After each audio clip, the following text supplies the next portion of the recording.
Know the top stories of the day. Understand the issues that matter. This is Manila Bulletin News on Web. Your quick rundown of top news in the country and around the world. Manila Bulletin, celebrating 120 years of timely stories and timeless truths. Be fully informed.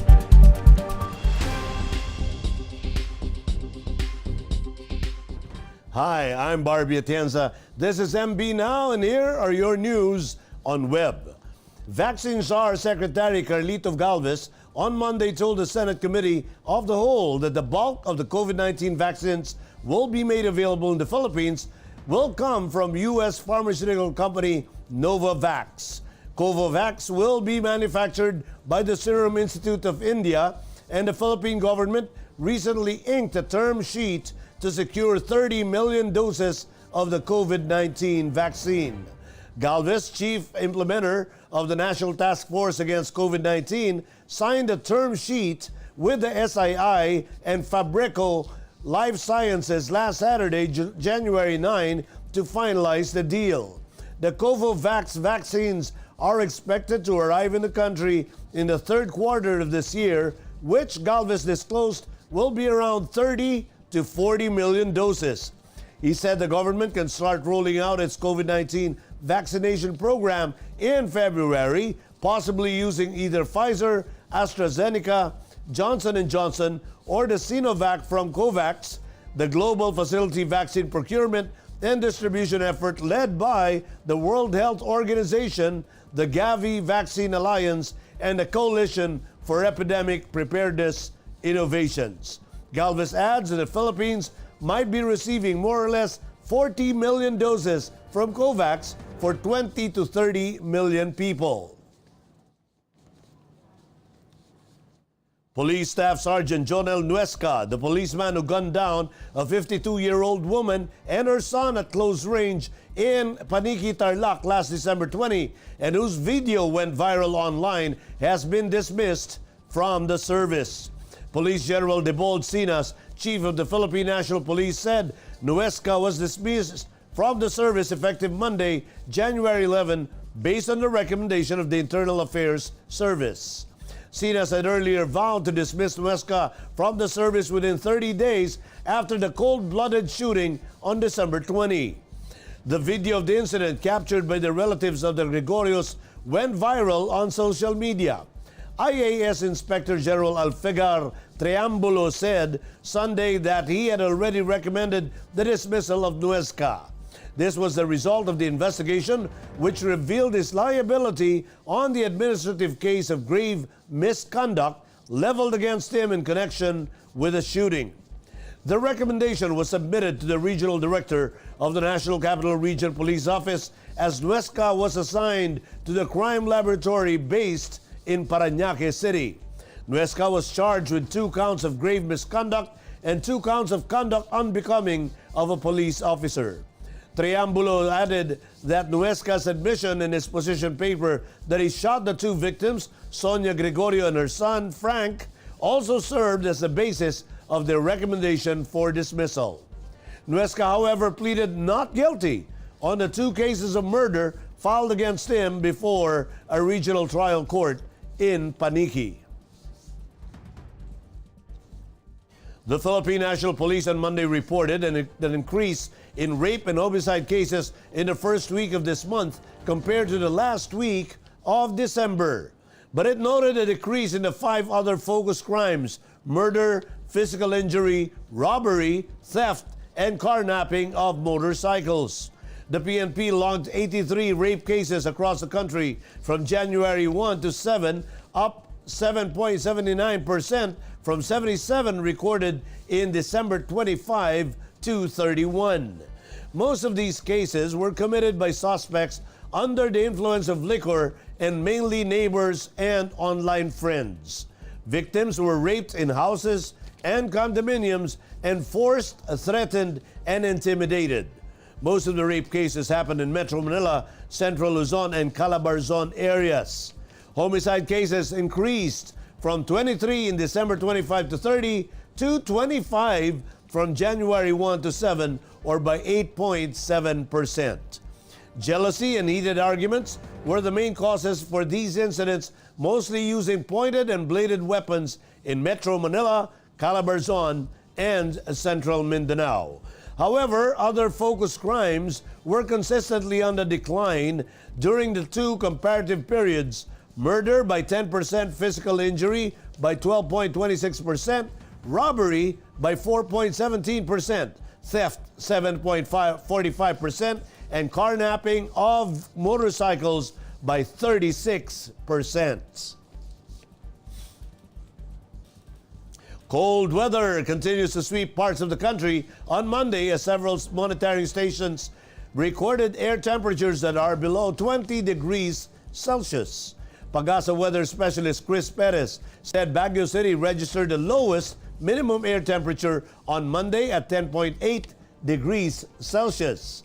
It is slightly higher than the 10.4 degrees Celsius registered last Sunday, which is so far the coldest day in Baguio City in 2021. Other stations that recorded cold temperatures were on Monday were Lawag City at 17 degrees Celsius, Tanay Rizal 18.3, Malay-Balay Bukidnon at 19.0 degrees, Tuguegarao City, Cagayan 19.2 degrees Celsius, Sinait, Ilocos Sur 19.5, Kasiguran, Aurora 19.6 degrees Celsius. Pag-asa Science Gardening Monitoring Station in Quezon City also registered a cooler weather on Monday at 21.6 degrees Celsius, lower than Sunday's 23.5 degrees Celsius. Perez said the current Amihan episode will temporarily weaken towards the middle of the week, although the Amihan season will last until February. That would still bring colder temperatures from time to time. In Metro News, Isko brushes aside fears of Traslacion being a super spreader event and says LGU is ready. And MMDA welcomes appointment of ex-Mandaluyong Mayor Benar Abalos as its new chairman. More from this report. Manila Mayor Francisco Isko on Monday brushed aside fears that the Traslacion held last Saturday that gathered a crowd of about 500,000 devotees was a coronavirus super spreader. He said the city government is ready to test, isolate, and treat those who will experience COVID-19 symptoms after leaving their homes to hear Mass. Earlier, former Special Advisor to National Task Force Ronnie Liachon said the Black Nazarene event is a recipe for a super spreading event that could result in a huge surge of COVID-19 infections. The Manila Mayor, however, insisted that the Feast of Black Nazarene was held in a generally peaceful manner. He lashed out at critics of the event, claiming that the ones who released photos of crowded devotees are using the event to serve as their political interests. As the Feast of the Santo Niño de Tondo nears, Dumagoso said they are still discouraging big religious events where minimum health protocols will likely be ignored. The Metropolitan Manila Development Authority or MMDA on Monday welcomed the appointment of former Mandaluyong City Mayor Benjamin Benhur Abalos Jr. as the new chairman of MMDA. Abalos will succeed the late MMDA chairman Danilo Lim, who passed away last week due to cardiac arrest after testing positive for COVID-19. MMDA General Manager Jojo Garcia said he looks forward to working with Abalos, whom he credited for the industrial and commercial development of Mandaluyong. Abalos served as City Mayor of Mandaluyong City for 15 years, first in 1998 to 2004 and again 2007 to 2016. As such, he was member of the Metro Manila Council, the policy-making body of MMDA. He also served as president of the Union of Local Authorities of the Philippines and League of Cities of the Philippines from 2007 to 2010. Abalos is the son of the former Commission on Elections Chairman Benjamin Abalos Sr., who also served as MMDA chairman from 2001 to 2002. Here now are the top news in other parts of the country. Baguio registers coldest morning this year at 10.4 degrees Celsius. Steady rise in COVID-19 cases noted in Cebu City. And Christine Dacera laid to rest in General Santos City. Details in this report. State Weather Bureau recorded the coldest morning yet this Amihan season in Baguio City, with the temperature dropping to 10.4 degrees Celsius Sunday morning. The lowest temperature reading in Baguio City was observed at around 6:30 a.m. on Sunday, according to Pag-asa, due to the prevailing northeast monsoon or Amihan. The lowest temperature ever recorded in Baguio City was 6.3 degrees Celsius on January 18, 1961. The steady rise in the number of coronavirus disease cases in the city of Cebu has continued. In January 9 Bulletin of the Department of Health Central Visayas, the city recorded 54 new cases, marking the 11th straight day that new cases were posted in double digits. The number of active cases in the city had gone down to as low as 71, but with a recent spike, the active cases have gone up to 331 as of January 9. City Councilor Joel Garganera, chief of the city's Emergency Operations Center, said the spike in the number of infections was an indication that the public was not yet ready for the new normal. Flight attendant Christine Angelica Dacera was laid to rest on Sunday, January 10 at the Forest Lake Cemetery in General Santos City.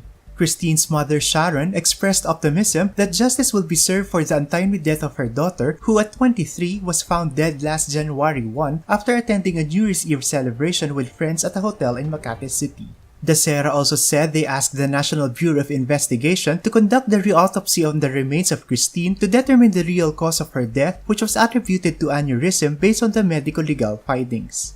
The victim's family insisted that the flight attendant could have been drugged and sexually abused, which led to her death. In world news, Brisbane lifts virus lockdown after city finds 0 cases. Japan says it found new coronavirus variant similar to the UK strain. Images of pre-Hispanic female statue found in eastern Mexico. Let's watch this report. Australia's third largest city lifted stay-at-home orders Monday after mass testing and tracing across Brisbane found no new coronavirus cases despite fears over a contagious strain entering the community. More than 2 million people were ordered to a snap lockdown Friday after a cleaner at a quarantine hotel contracted the UK variant of COVID-19 from a returned traveler.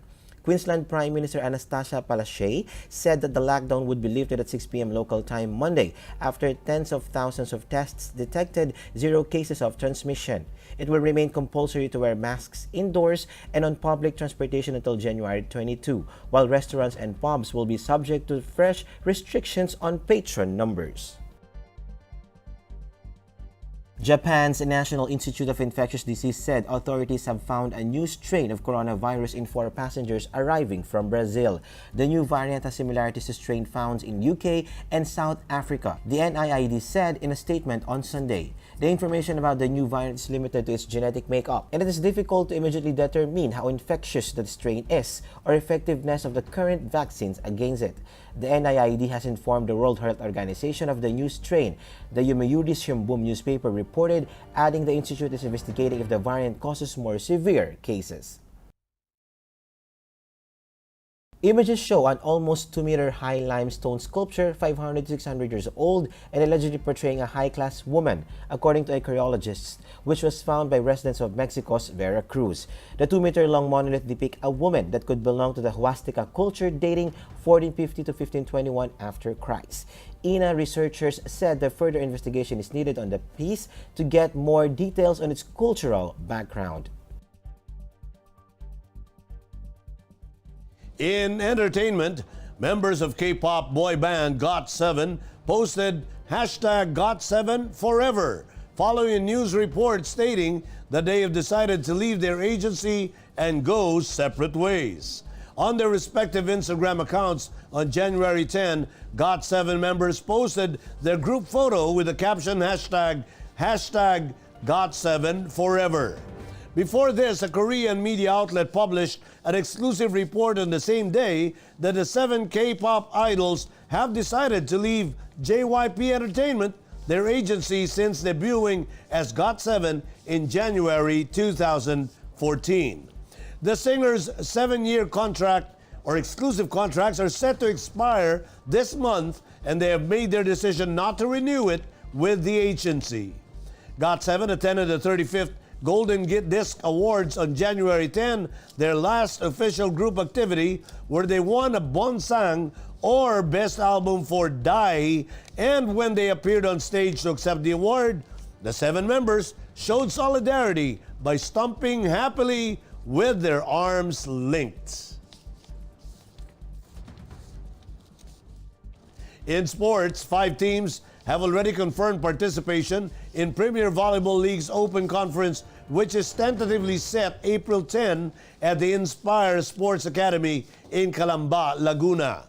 PVL Commissioner Tony Liao said Creamline, Chocomucho, Petrogas, Banco Perlas, and Ballypure Chef's Classics are joining in the tournament that will be completed under a bubble-type setup.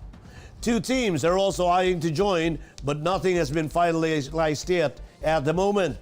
The league has been continuously working on getting the approval from the Interagency Task Force to resume team training in time for the tournament, which will only span for a month with no audiences.